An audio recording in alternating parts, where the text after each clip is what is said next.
Hello friends, good morning. हमारे इस YouTube channel में आपका स्वागत है। फ्रेंड्स, कैसे हैं आप लोग? आशा करते हैं कि आप लोग बहुत अच्छे होइएगा।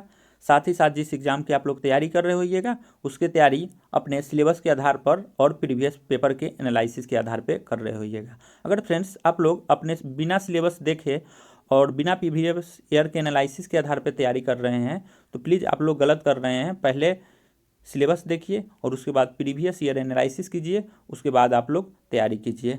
और फ्रेंड्स, आप लोग जानते हैं कि आगामी एग्ज़ाम है, जैसे बीपीएससी हो गया, बिहार एसआई हो गया, एनटीपीसी हो गया, ग्रुप डी हो गया। इन सभी एग्ज़ामों में बहुत अधिक करंट अफेयर्स पूछा जाता है। तो करंट अफेयर्स के एक महत्वपूर्ण टॉपिक लेकर हम आए हैं और उन टॉपिकों को हम लोग टू द पॉइंट डिस्कस करेंगे। और ये जो टॉपिक है फ्रेंड्स, वो है कोरोना वायरस महामारी को लेकर के। कोरोना वायरस महामारी से भी बहुत सारे ऑब्जेक्टिव क्वेश्चंस बनते हैं और इनका विस्तार विश्व स्तर पर हुआ था और विभिन्न प्रकार के क्वेश्चन देखने को मिलता है। तो फ्रेंड्स, आप चाहते हैं करेंट अफेयर्स का सभी पार्ट कवर करना, तो प्लीज़ मेरे इस यूट्यूब चैनल को सब्सक्राइब कीजिए और वीडियो अच्छा लगे तो वीडियो को लाइक कीजिए और अपने दोस्तों के साथ शेयर कीजिए, ताकि आगामी दिनों में बहुत सारे वीडियो लेकर हम आप लोगों तक आ सके। तो फ्रेंड्स, चलिए इस वीडियो को हम लोग टू द पॉइंट डिस्कस करते हैं। आइए फर्स्ट पॉइंट पे। तो फर्स्ट पॉइंट है कोरोना वायरस की उत्पत्ति वुहान शहर चीन से मानी जाती है। तो क्वेश्चन बन सकता है कि कोरोना वायरस की उत्पत्ति किस देश से हुआ? तो आप लोग जानते हैं कि चीन से हुआ। किस शहर से हुआ फ्रेंड्स? तो वुहान शहर से हुआ। तो ये बात याद रखना है। चलते हैं नेक्स्ट क्वेश्चन, नेक्स्ट पॉइंट की ओर। तो नेक्स्ट पॉइंट कर रहा है कोविड-19 का स्रोत सार्स कोविड-2 है। तो कोविड-19 का स्रोत क्या है? सार्स कोविड-2 वायरस है। और फ्रेंड्स, इससे मुख्य रूप से फेफड़ा प्रभावित होता है। तो ये तो आपको याद ही रखना है कि जो भी कोविड-19 बीमारी है उससे कौन सा अंग प्रभावित होता है? तो फेफड़ा मुख्य रूप से प्रभावित होता है। तो चलिए नेक्स्ट पॉइंट पर। तो नेक्स्ट पॉइंट पर हम लोग डिस्कस करते हैं।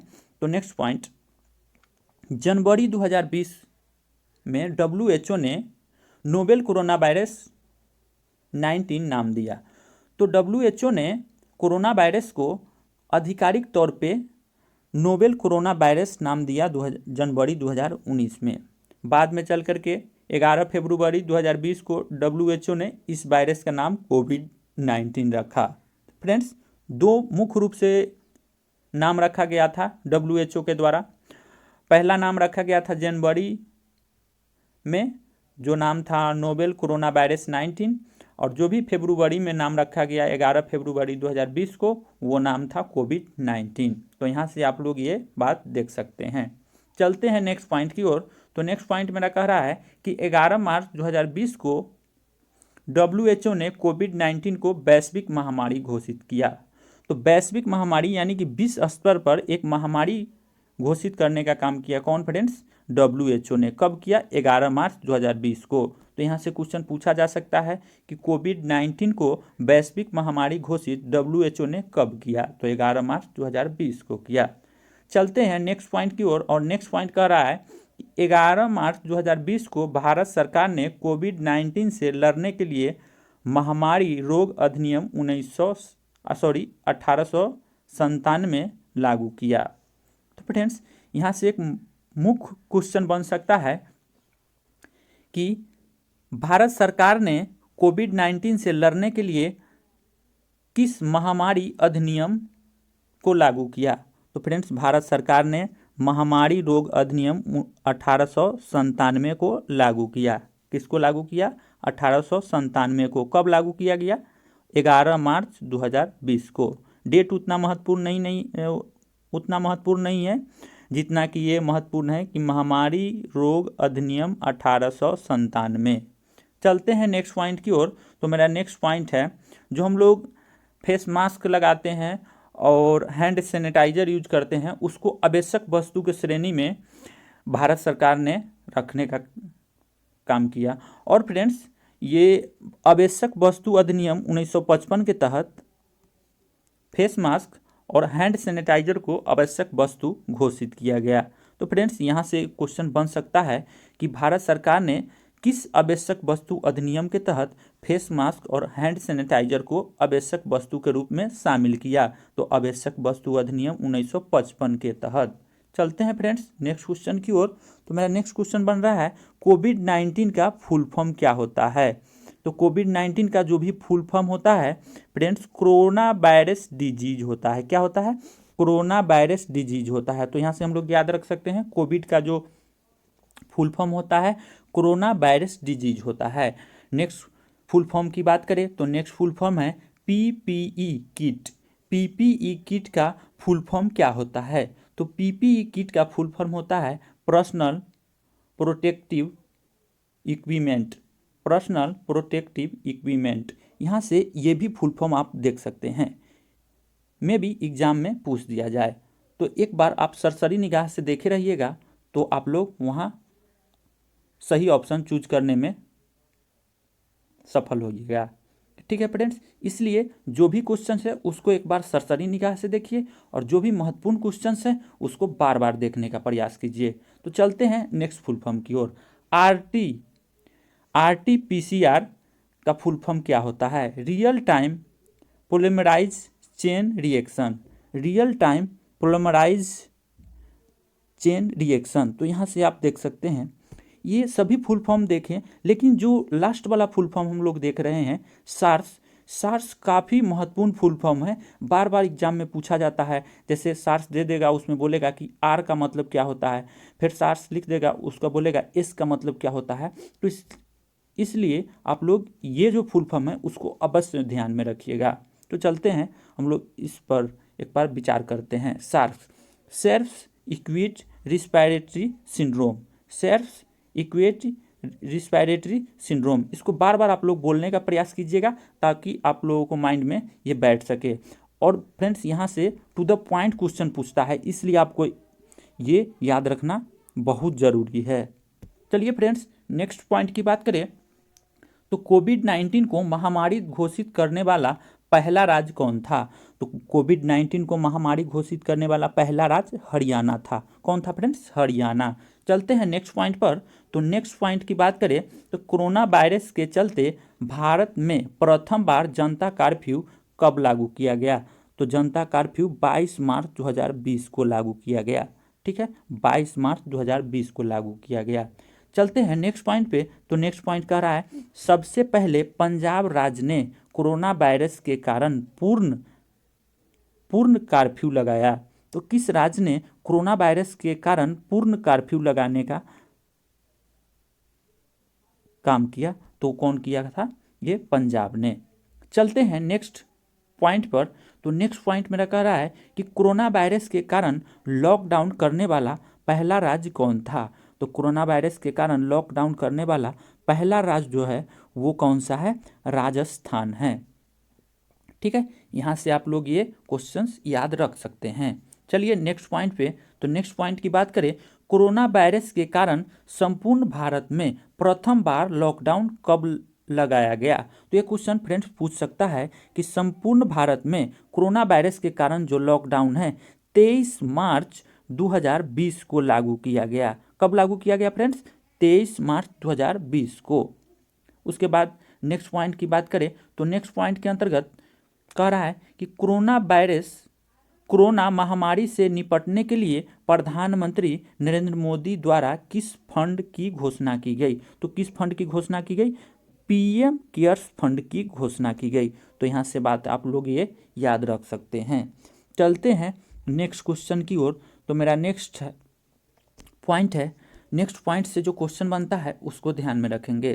तो नेक्स्ट पॉइंट है कि रिलायंस ने भारत का पहला कोविड समर्पित अस्पताल मुंबई में खोला।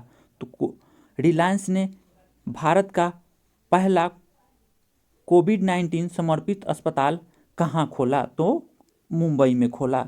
यहाँ से याद रख सकते हैं। ठीक है, चलते हैं नेक्स्ट टॉपिक पे, सॉरी नेक्स्ट पॉइंट पे। तो मेरा नेक्स्ट पॉइंट है बहु प्रचलित दवा जिसका नाम है हाइड्रोक्सी क्लोरोक्विन। हाइड्रोक्सी क्लोरोक्विन जो है एक कोरोना वायरस महामारी की दवा है, वो भारत सबसे बड़ा उत्पादक एवं निर्माता है। तो यहाँ से क्वेश्चन बन सकता है कि हाइड्रॉक्सीक्लोरोक्विन दवा का सबसे बड़ा उत्पादक और निर्माता कौन देश है? तो कौन सा है? भारत है। चलते हैं नेक्स्ट पॉइंट की ओर। तो मेरा नेक्स्ट पॉइंट कह रहा है केंद्रीय स्वास्थ्य मंत्रालय ने हाइड्रॉक्सीक्लोरोक्विन को किस अनुसूची के अंतर्गत शामिल किया गया? तो अनुसूची H1 दवा के रूप में सूचीबद्ध किया गया। ठीक है, तो यहाँ से क्वेश्चन पूछ सकता है कि केंद्रीय स्वास्थ्य मंत्रालय ने हाइड्रॉक्सीक्लोरोक्विन दवा को किस अनुसूची के अंतर्गत सम्मिलित किया? तो अनुसूची H1 दवा के रूप में सूचीबद्ध किया। ठीक है, चलते हैं नेक्स्ट पॉइंट की ओर। तो नेक्स्ट पॉइंट कह रहा है कोविड-19 से संक्रमित होने वाले पहले प्रधानमंत्री कौन था? तो पहले प्रधानमंत्री कौन था फ्रेंड्स? ये था बोरिस जॉनसन। कहाँ के था? ब्रिटेन के था। कहाँ के था? ब्रिटेन के। चलते हैं नेक्स्ट पॉइंट की तरफ। तो मेरा नेक्स्ट पॉइंट कह रहा है फ्रेंड्स, अगर फ्रेंड्स मेरा ये करंट अफेयर्स आप लोगों को अच्छा लग रहा होगा तो प्लीज़ मेरे इस वीडियो को लाइक कीजिएगा, साथ ही साथ ऐसा ही वीडियो के देखने के लिए मेरे इस यूट्यूब चैनल को सब्सक्राइब जरूर कीजिएगा। चलते हैं नेक्स्ट क्वेश्चन की ओर। नेक्स्ट क्वेश्चन बन रहा है कि कोरोना वायरस के बढ़ते प्रकोप के कारण क्योटो ओलंपिक 2020 से बाहर होने वाला देश कनाडा बना। कोविड-19 की वजह से क्योटो ओलंपिक 1 साल के लिए रद्द कर दिया गया। ठीक है फ्रेंड्स, तो यहाँ देख सकते हैं क्वेश्चन बन रहा है कि कोरोना वायरस के बढ़ते प्रकोप के कारण क्योटो ओलंपिक 2020 से बाहर होने वाला पहला देश कौन था? ये कनाडा था। कनाडा बाहर हुआ। उसके बाद कोविड-19 की वजह से क्योटो ओलंपिक को 1 साल के लिए रद्द कर दिया गया। ठीक है, चलते हैं नेक्स्ट क्वेश्चन की ओर। तो नेक्स्ट क्वेश्चन बन रहा है कि पुणे स्थित आणविक नौदानिक कंपनी ने माइलैब कोविड-19 परीक्षण के लिए टेस्ट किट बनाई। कौन बनाया था फ्रेंड्स? ये पुणे में स्थित आणविक नौदानिक कंपनी ने माइलैब कोविड-19 परीक्षण के लिए टेस्ट किट बनाने का काम किया। ठीक है, उसके बाद बात करते हैं नेक्स्ट पॉइंट की। तो नेक्स्ट पॉइंट बन रहा है कि भारत की पहली कोविड टेस्ट बस सेवा महाराष्ट्र सरकार के द्वारा चलाया गया। ठीक है, किसके द्वारा चलाया गया? महाराष्ट्र सरकार के द्वारा। तो फ्रेंड्स यहाँ कुछ कोविड-19 संबंधित टेस्ट के बारे में हम लोग देखते हैं। तो फ्रेंड्स क्वेश्चन पूछ सकता है कि RT-PCR टेस्ट किससे संबंधित है? तो कोरोना वायरस से संबंधित है। रैपिड एंटीबॉडी टेस्ट किससे संबंधित है? तो कोरोना वायरस से संबंधित है। रैपिड एंटीजन टेस्ट किससे संबंधित है? तो कोरोना वायरस से संबंधित है। ट्रू नेट टेस्ट किससे संबंधित है? तो कोरोना वायरस से संबंधित है। तो इन सभी टेस्ट को आप लोग ध्यान में रखने का प्रयास कीजिएगा। चलते हैं नेक्स्ट पॉइंट की तरफ। तो जो मेरा नेक्स्ट पॉइंट बन रहा है वो है एक मास्क अनेक जिंदगी योजना किस राज्य सरकार के द्वारा चलाया गया? तो एक मास्क अनेक जिंदगी मध्य प्रदेश सरकार के द्वारा चलाया गया। इसका उद्देश्य क्या था? कोविड-19 के संक्रमण से बचने के लिए लोगों में मास्क पहनने को लेकर जागरूकता अभियान था। ये कोविड-19 के संक्रमण से बचाव के लिए मास्क पहनने को जागरूकता को बढ़ाने के लिए एक मास्क अनेक जिंदगी मध्य प्रदेश सरकार के द्वारा चलाया गया। तो फ्रेंड्स ये क्वेश्चंस बन सकता है आपको एग्जाम में, तो इसको आप लोग ध्यान में रखिएगा। चलते हैं नेक्स्ट पॉइंट की तरफ। तो नेक्स्ट पॉइंट है कि मिशन जीरो किस राज्य के द्वारा शुरू किया गया और इस पहल का उद्देश्य क्या था? तो मिशन जीरो मुंबई में मिशन जीरो की शुरुआत की गई। इसके तहत मेडिकल टीम लोगों के घर घर जाकर कोविड-19 हेतु स्क्रीनिंग करेगी। ठीक है, तो मिशन जीरो के तहत मुंबई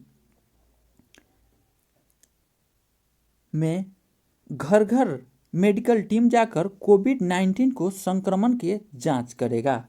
ठीक है, अब चलते हैं कोविड-19 संबंधित कुछ समय समय पर चलाए गए महत्वपूर्ण ऑपरेशन और मिशन के बारे में अध्ययन करते हैं। तो फ्रेंड्स आइए हम लोग देखते हैं, ये क्वेश्चन बहुत ही इम्पोर्टेंट बनता है एग्जाम के दृष्टिकोण से, तो आप लोग इसको अच्छा से याद करने का प्रयास कीजिएगा। चलिए, मेरा फर्स्ट जो महत्वपूर्ण ऑपरेशन है वो है ऑपरेशन नमस्ते। ऑपरेशन नमस्ते का उद्देश्य क्या है? तो भारतीय सेना द्वारा खुद को कोरोना वायरस के संक्रमण से मुक्त रखने के लिए चलाया गया अभियान है। तो ऑपरेशन नमस्ते आप लोग जानते हैं कि ना, कि जो भी सेना होता है वो नमस्ते करता है।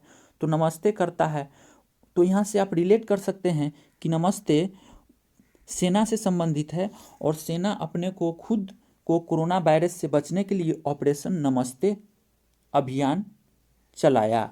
चलते हैं नेक्स्ट मिशन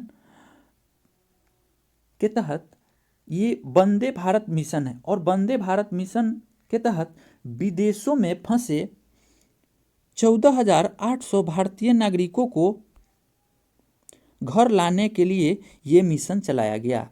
तो वंदे भारत मिशन, जो भी विदेश में बंदा फंसा था उन बंदों को लाने के लिए भारतीय सरकार के द्वारा एक अभियान चलाया गया है, जिस अभियान का नाम है वंदे भारत मिशन अभियान।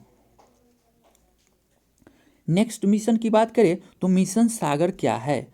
तो मिशन सागर कोविड-19 से निपटने के लिए मालदीव, मेडागास्कर, सेशेल्स और कोमोरोस को आवश्यक खाद्य सामग्री तथा आयुर्वेदिक दवाओं की आपूर्ति करना।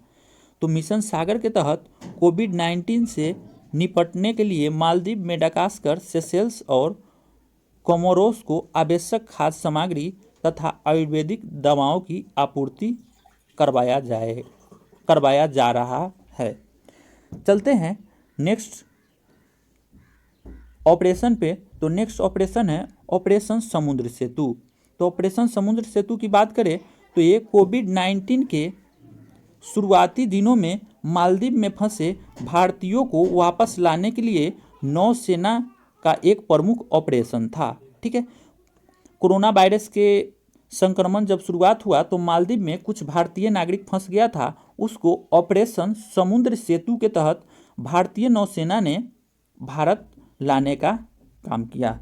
चलते हैं नेक्स्ट ऑपरेशन के तरफ। तो नेक्स्ट ऑपरेशन है ऑपरेशन संजीवनी। तो ऑपरेशन संजीवनी क्या है? तो ऑपरेशन संजीवनी के बारे में फ्रेंड्स हम लोग देखेंगे ऑपरेशन संजीवनी क्या है। तो कोविड-19 से निपटने के लिए भारत ने इस ऑपरेशन के तहत मालदीव को 6.2 टन आवश्यक दवाई उपलब्ध कराई। ठीक है, तो ऑपरेशन संजीवन के तहत कोविड-19 से निपटने के लिए भारत सरकार ने मालदीव को 6.2 टन आवश्यक दवाएं उपलब्ध कराई। तो फ्रेंड्स इस प्रकार ये मेरा पार्ट खत्म होता है। अगले पार्ट देखने के लिए प्लीज़ मेरे इस यूट्यूब चैनल को सब्सक्राइब कर लीजिएगा। साथ ही साथ वीडियो अच्छा लगा होगा तो वीडियो को लाइक कीजिएगा, अपने दोस्तों के साथ शेयर कीजिएगा, ताकि आने वाले दिनों में ऐसा वीडियो हम आप लोगों तक रख सकें। तब तक के लिए धन्यवाद। आपका दिन शुभ हो।